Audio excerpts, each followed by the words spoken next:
But once you get into creating the Shopify store, the main components are to have a clear image. So, what you're promoting that ties it with your story, to your brand story, because you really don't want to just, put out there, buy my product. Or you see sometimes the big brands do this. They'll have like, if they're having a sale, that's fine. They're promoting the sale, but they're just promoting the product without really tying it back to the brand story. And I think that's a miss mark, like not really talking about, how your brand came to be and why it's important to you, and then how it connects to your customer. And then the second part would be having like copy that speaks to your customer, because a lot of times you can use like generic copy, especially now with ChatGPT. So you, yeah.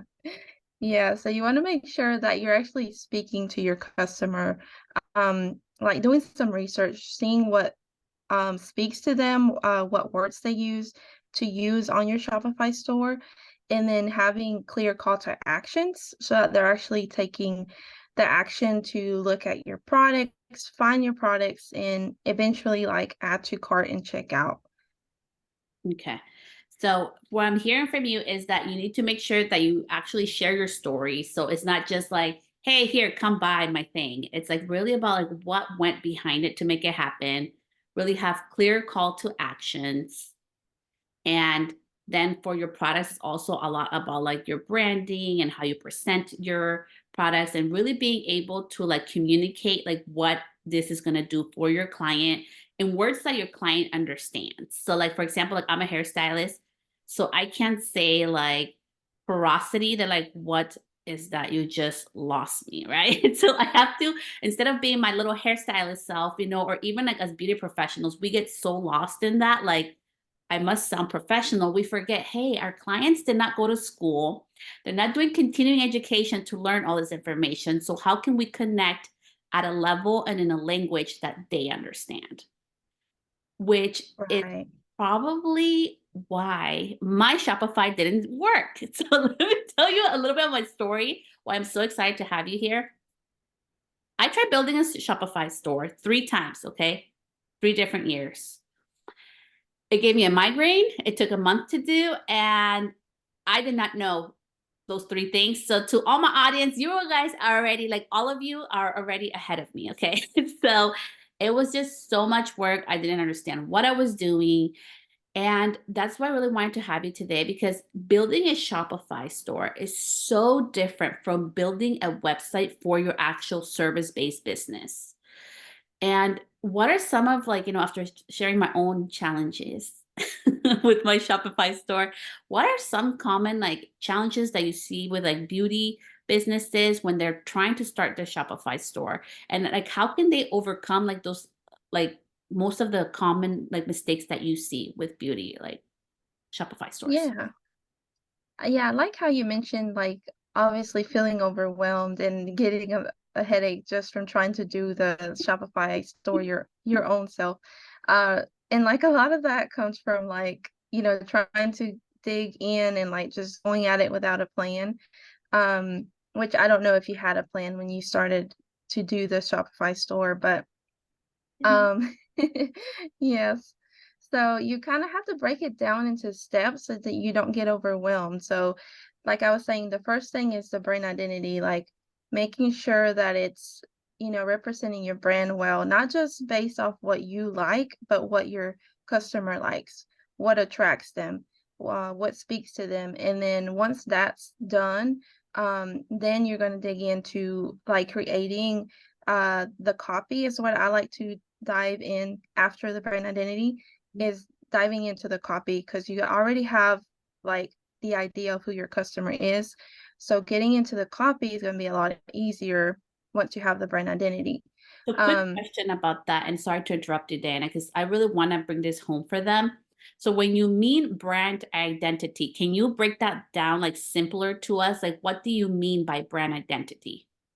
Like do you mean the yeah, colors? Do yeah. you mean the essence of your business? Like what do you mean exactly when you say brand identity? Yeah, and I think this is a great example of like I do this a lot, and so like brand identity is like, oh, I know what that is, but a lot of people don't know what that is. So I'm glad you brought that to the surface. So a brand identity is like more than just the logo. Like a lot of people are like, oh, well, I have a logo, like so I have already done that. That's all I need for the Shopify store. But really, you need more than that. You need to know, who your customer is, which should be the first thing that you tackle is who is your product for. So, what's your brand going to be about? And you can have different like target audiences because, Mhm. one product may be for like, somebody else that doesn't have the same issues that another product has the benefits for. But getting clear on like who is like your target audience is going to help you build a strong brand identity. And then once you have that, then you're going to start doing research of how can you speak to them through the colors, through like the logo itself, through typography, and then through your brand voice.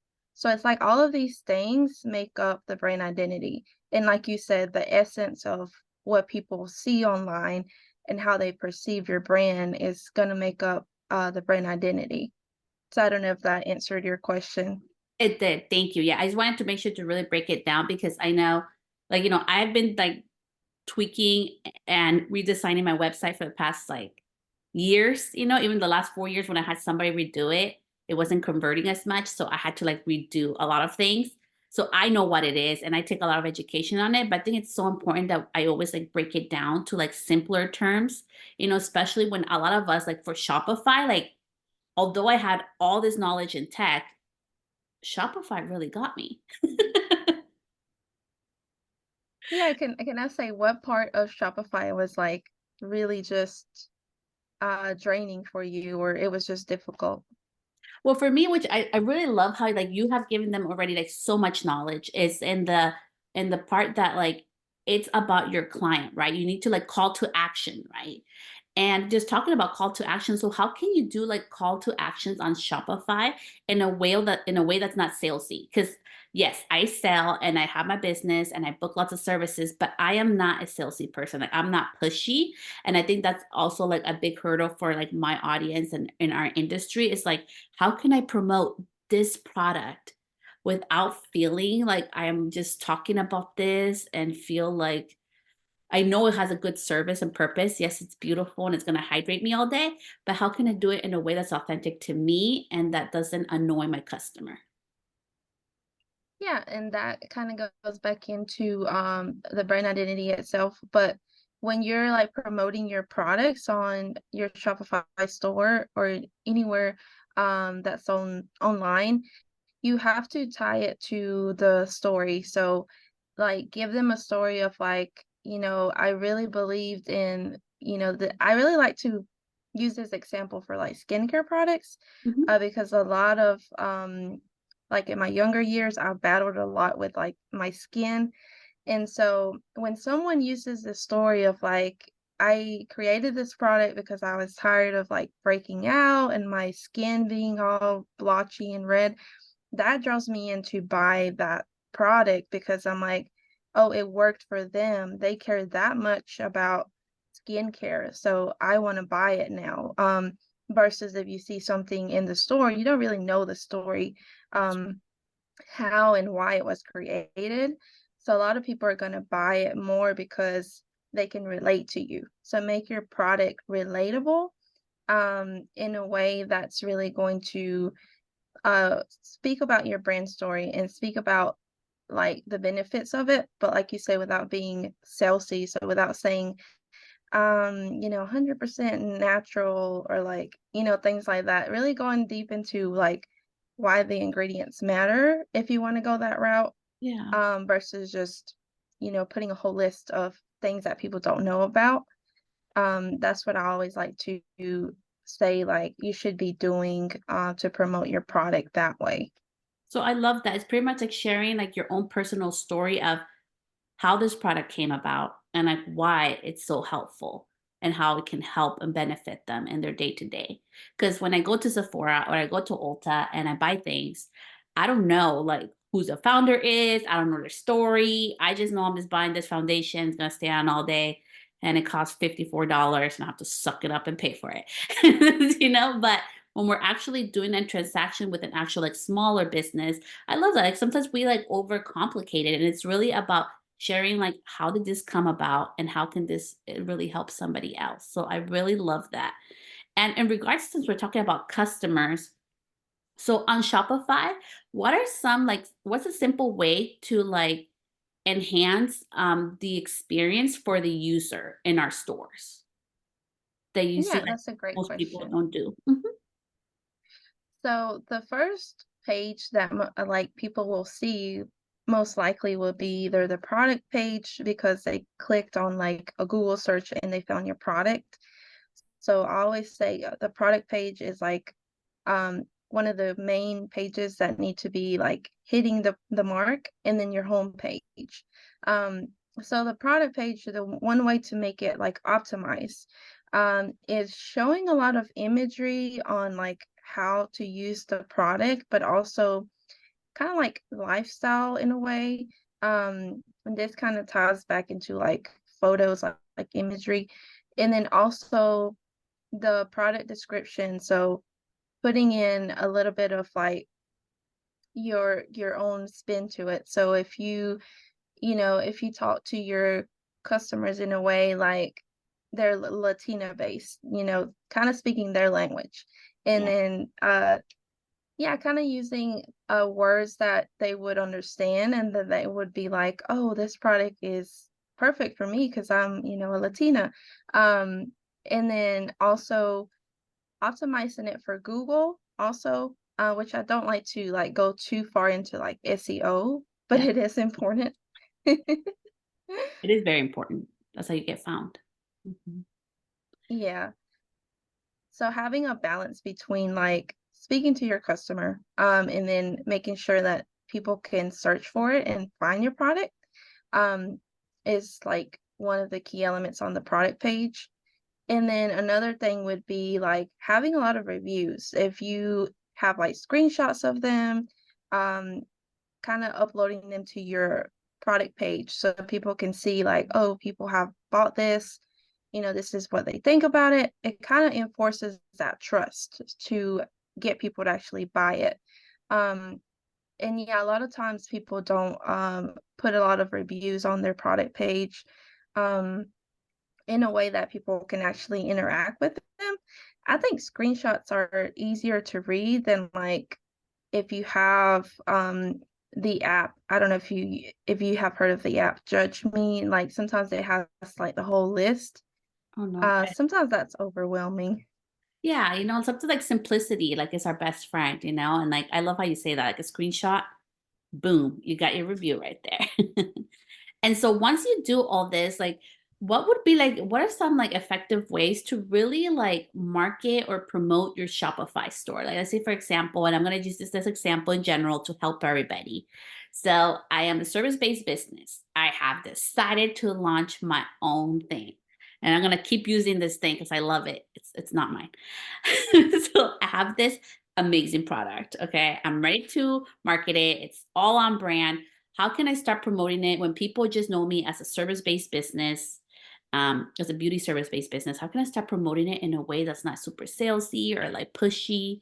Can you give us some examples of that? Yeah, so promoting it can look a lot of different ways. And like it has to do with how you feel more comfortable with like marketing your product. But if you were like to promote it on social media, you could start doing like, content based off ways that you use the product. So do you take it to the gym? Do you take it to, like do you use it while you're working? Kind of doing the content, like showing you using the product. And then another thing would be like um, talking about like your brand story again, like why is it, important to you and how can your customer relate to the product? Okay. Um, and then if you don't want to do social media, if you're really trying to grow your audience in a more like organic way or um, through Google, then blogging would be perfect to kind of, research to see what other competitors are doing and then put your own spin to it. Like write a story that relates to the product. Like a lot of times you might see blog posts that are like 5 ways to use this product and that can be helpful, but what if you wrote something like, I don't know, saying, this, the water bottle or whatever has been, transformed your life in, some type of way. Like, it made me go to the gym and drink more water. I don't know. Something that's more interesting to read that people actually want to read. Yeah, and I think it's so true. Like honestly, I love that you use that example because okay, so this is the Star Beast one. Okay, you know what I mean by Star Beast. So I got this during Christmas. It was on sale, and I started drinking water. And because I started drinking water, I've been going to the gym now for a month, and that's a true story. So this pretty cup got me to drinking water, which made me want to be healthier. So let's went back to the gym. So it's really like the story of this really pretty, like if you're watching the video on Spotify or on YouTube, you can see the rose gold water bottle literally drinking out of. And I'm willing to take the risk that they say that when you suck out of a straw, you get more lines, wrinkle lines around the sides of your smile, of your mouth. But I'm willing to take those wrinkles to drink, stay hydrated, and go to the gym and have a healthier lifestyle. So I think that's an awesome example right there that we literally just gave you. I'm not selling anything. I'm not selling water bottles or anything like that. But an awesome example of literally how that one little thing led to this transformation in my own personal life. So I love that example. And so we're going to address the big elephant in the room. So a lot of like my beauty pros are want to start an online Shopify store. Does it just have to be products, can like physical products? Can it be a digital product? And also, um, what advice would you give them if they are new to this? Because like that can be very overwhelming. This is one of the things why I have kept myself back from doing launching my own products because I'm like boxing, customer service, the whole thing. I'm just like, ooh, I don't know if I can do that as a business owner. So I would love for your advice on regards to other people that have those maybe limiting beliefs, we'll call them. Yeah, it's always like, when you're starting something new, you will get those thoughts that are like, well, I don't know about this. Like, will it work? Will it be too much? Will it be overwhelming? And like when you're starting something, it will be overwhelming at first, but like if you're starting a Shopify store like brand new, you haven't had one before, the best thing would be to really look at the goals that you have for the product.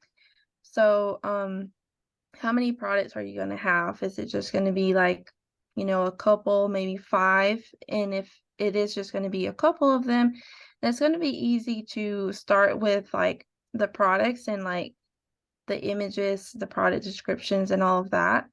And then the second thing would be setting up the back end, the front end. And what I mean by the back end is like, what are you going to be looking at, like your inventory and your sales and all of that. So the easiest part would be to start with the back end. So putting in like how many products you're going to have, all the details into Shopify.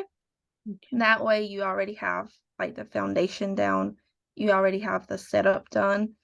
And then you can dive into actually designing your store, which Shopify is really great about having like free themes. But if you want to use, like if you want to have a store that's actually going to be different and like custom, then Mhm. I would recommend getting a premium theme um, through out of the, I think it's called out of the sandbox or out of the box.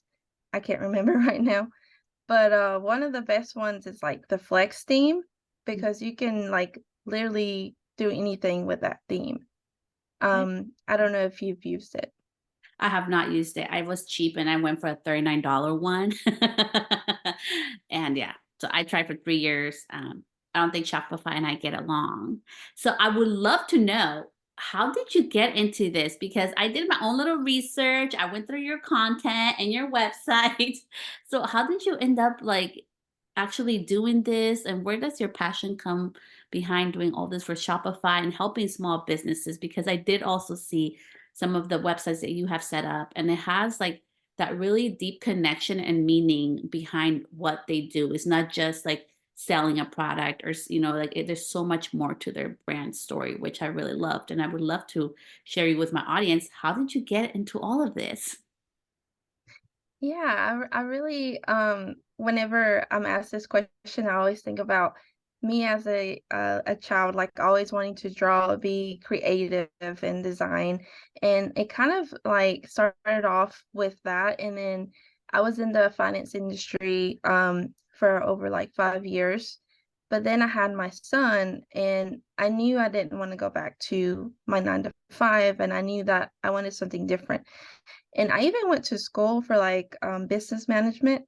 So Mhm. in the back of my mind, I always knew that I would start a business.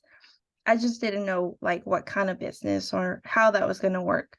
Um, but becoming a mom kind of just threw me out in the wild, and I was like, now is the perfect time to like start the business. Like I don't know how I'm gonna make it work. So I kind of just started taking clients as like a freelancer VA um type of thing. And then I started noticing that I was getting more like clients for website maintenance, I can't talk website updates.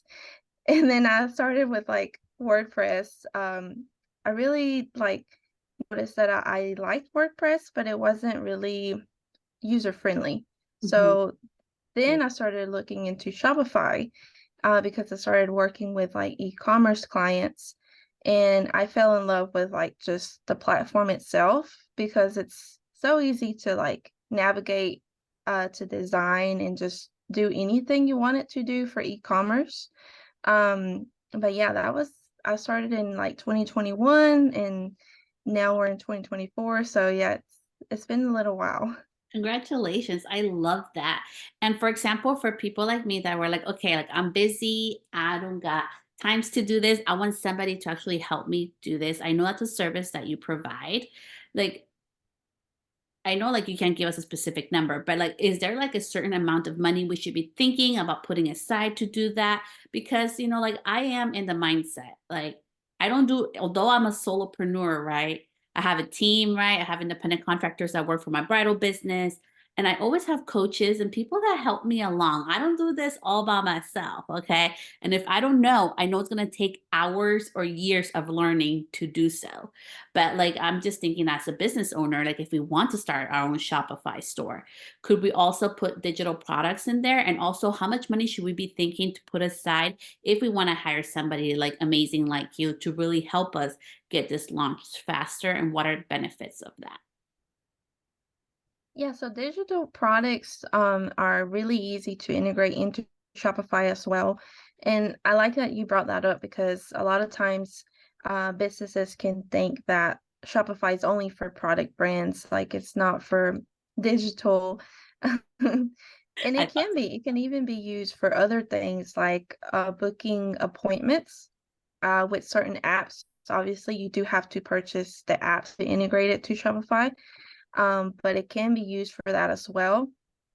And so for like digital, you have to kind of obviously have different policies and different processes to like upload it to Shopify. But it's basically like the checkout is pretty similar to what a product like a physical product would be. And the benefits of having Shopify is that one, you have like everything under one platform. So if you were to do like physical products, and then you have your digital products, you have all of that in one platform. You don't have to have like a separate website for the digital products. okay. You can have it in the same website. And then the benefits also of having like an optimized Shopify store would be that one, you're not sending your customers to a website that doesn't really speak to them. It's not really user friendly. So you're not going to convert as many sales versus if you have one that's, you really take the time um, to look at all these things that we talked about and create a Shopify store that's with your clients in mind, with your customers in mind. And so I know you asked what the price point would be for like those type of services. Yeah. Um, so I don't know if I mentioned that I also do brand identities. So the price point for that would be like, I usually charge up to 2,000 for brand identities. And then for Shopify stores, I charge up to 5,000 depending on the pages and like all of that. Yeah. Yeah, I really want to be like transparent about my pricing. No, and I love that being transparent. Like I paid, well, it was 3 websites, but there weren't that many pages. But anyways, I'm not shading anybody. I'm being honest. And I paid like $12,000 for that. That was like 4 years ago. But since then, I have learned how to do so much SEO, so many things. I do my own websites now, like, updates and everything. And I just have learned conversion of them as well. So that's why I really wanted to be like open and real about like what it does take to hire somebody. But, at the same like time, like I had no clue. Like today we learned so much. I had no idea what I was doing when I was doing Shopify. So even with this information, it's like so super helpful. And I think it's so important. Like we always have somebody who is actually in it to guide us. And that's why I wanted to invite Diana because she is the professional. She's really passionate about what she does. And I can tell, and she's giving us so much knowledge. So what would be like your final piece of advice for somebody that really wants to do this, but is in a budget or is not really sure if they can keep up with the demand of having like the Shopify store? Because, we always see like everybody like, hey, get your own store, get your own store. But, we need clients, we need conversions like you're talking about. It's not just about sending a client to a website, is are they going to convert? Are they going to reach out? Are they going to purchase the product?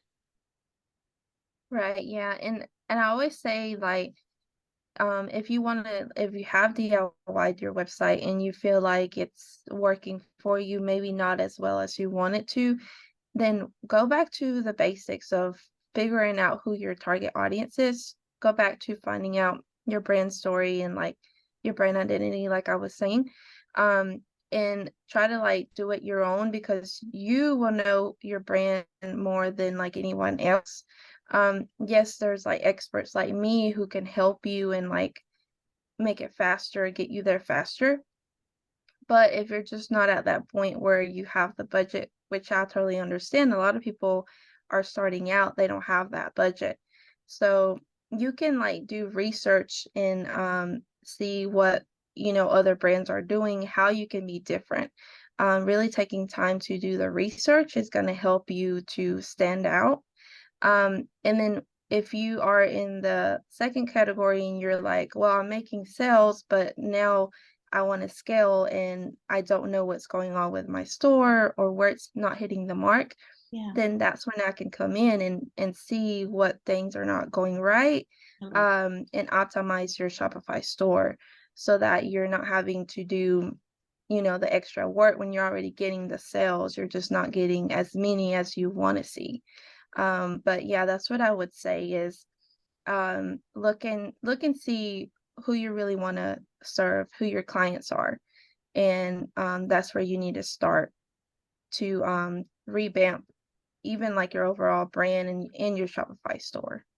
I love that. I love how you tie it all together because sometimes we're like, it's separate. It's not. It's always cohesive. It's always together. One thing leads to the next. So we have to be very cohesive on that. And I so appreciate you coming on here.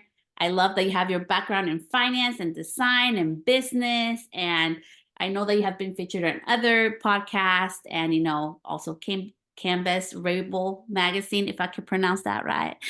And I'm just so excited that you took the time to come on here and gives us like a wealth of knowledge. Honestly, like I learned so much myself. I'm like, what?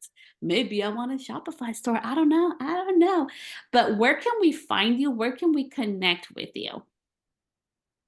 Yeah, so I usually hang out on Instagram.